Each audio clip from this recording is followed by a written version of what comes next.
ಶ್ರವಣಬೆಳಗೊಳ ಶ್ರವಣ ಅರ್ಥಾತ್ ಮುನಿಗಳಿಗೆ ಮುಕ್ತಿಪ್ರದಾನ ಕ್ಷೇತ್ರವೆಂದೇ ಪ್ರತೀತಿ. ಇಂತಹ ವಿಶ್ವವಿಖ್ಯಾತ ಕ್ಷೇತ್ರವಿರುವುದು ಕರ್ನಾಟಕದ ನೆಲದಲ್ಲಿ, ಅದು ಹಾಸನ ಜಿಲ್ಲೆಯಲ್ಲಿ ಎಂಬುದು ಹೆಮ್ಮೆಯ ಸಂಗತಿ. ಹಾಸನ ಜಿಲ್ಲೆ ಹಲವು ರಾಜವಂಶಗಳಿಗೆ ನೆಲೆಯಾದ ತಾಣ. ಶಿಲ್ಪಕಲೆಗೆ ಖ್ಯಾತಿ ಪಡೆದ ಹೊಯ್ಸಳರಷ್ಟೇ ಅಲ್ಲದೆ ಸಾಂಸ್ಕೃತಿಕವಾಗಿ ಸಾಹಿತ್ಯಿಕವಾಗಿ ಅಭಿವೃದ್ಧಿಗೆ ನೆರವಾದ ತಲಕಾಡಿನ ಗಂಗ ವಂಶಜರಿಗೂ ಪುಷ್ಟಿಯಿತ್ತ ನೆಲ. ತಲಕಾಡಿನ ಗಂಗರ ಪ್ರಧಾನಮಂತ್ರಿ ಹಾಗೂ ದಂಡನಾಯಕರಾಗಿದ್ದ ಚಾವುಂಡರಾಯ ಶ್ರವಣಬೆಳಗೊಳದ ಕೀರ್ತಿಗೆ ಮುಕುಟಪ್ರಾಯವಾದ ಭಗವಾನ್ ಶ್ರೀ ಬಾಹುಬಲಿ ಗೊಮ್ಮಟೇಶ್ವರನ ಮೂರ್ತಿಯನ್ನು ನಿರ್ಮಾಣ ಮಾಡಿಸಿದ್ದ. ಗೊಮ್ಮಟ ಎಂದರೆ ಸುಂದರ ಮನ್ಮಥ ಎಂದೇ ಅರ್ಥ.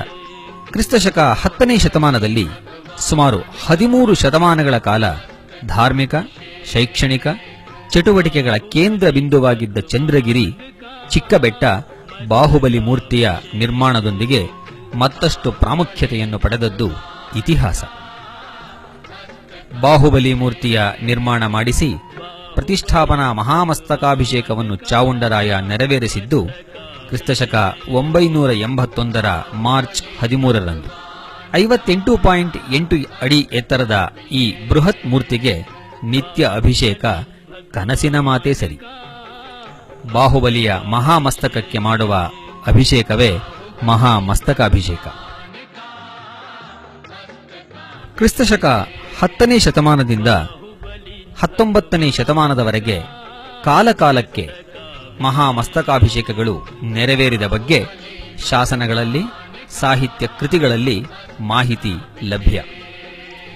20ನೇ ಶತಮಾನದಲ್ಲಿ 1910, 1925, 40, 1953, 67, 1981 ಮತ್ತು 1993ರಲ್ಲಿ ಮಹಾಮಸ್ತಕಾಭಿಷೇಕಗಳು ನೆರವೇರಿವೆ. ಸ್ವಾತಂತ್ರ್ಯ ಪೂರ್ವ 1940ರಲ್ಲಿ ನಡೆದ ಮಹಾಮಸ್ತಕಾಭಿಷೇಕದಲ್ಲಿ ಮೈಸೂರು ಒಡೆಯರ್ ರಾಜರ್ಷಿ ನಾಲ್ವಡಿ ಕೃಷ್ಣರಾಜ ಒಡೆಯರ್ ಅವರು ಸ್ವತಃ ಪಾಲ್ಗೊಂಡ ಬಗ್ಗೆ ದಾಖಲೆ ಇದೆ.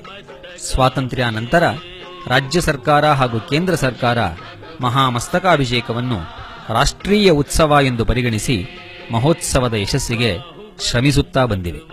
1981ರಲ್ಲಿ ನಡೆದ ಗೊಮ್ಮಟೇಶ್ವರ ಮೂರ್ತಿ ಪ್ರತಿಷ್ಠಾಪನಾ 1000 ವರ್ಷದ ಮಹೋತ್ಸವವು ಅಂತಾರಾಷ್ಟ್ರೀಯ ಮಟ್ಟದ ಗಮನವನ್ನ ಸೆಳೆದಿತ್ತು. ಅಂದು ಆಗಿನ ಪ್ರಧಾನಮಂತ್ರಿಗಳಾಗಿದ್ದ ಶ್ರೀಮತಿ ಇಂದಿರಾ ಗಾಂಧಿಯವರು ಶ್ರವಣಬೆಳಗೊಳದಲ್ಲಿ ಸಹಸ್ರಾಬ್ಧ ಪ್ರತಿಷ್ಠಾಪನಾ ಮಹಾಮಸ್ತಕಾಭಿಷೇಕವನ್ನ ಉದ್ಘಾಟಿಸಿದ್ದರು.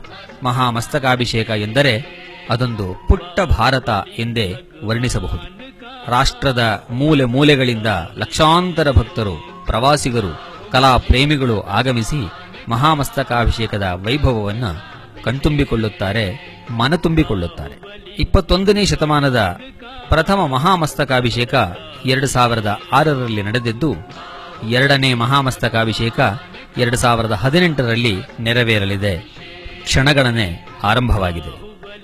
ವಿಶ್ವವೇ ಕಣ್ಣೆತ್ತಿ ನೋಡುವಂತಹ ಈ ಮಹಾಮಸ್ತಕಾಭಿಷೇಕವನ್ನ ಯಶಸ್ವಿಗೊಳಿಸುವುದು ನಮ್ಮೆಲ್ಲರ ಕರ್ತವ್ಯ, ಬಾಧ್ಯತೆಯೂ ಹೌದು. ಬಾಹುಬಲಿ ಭಗವಾನ್ ಕಾ ಮಸ್ತಕಾಭಿಷೇಕ.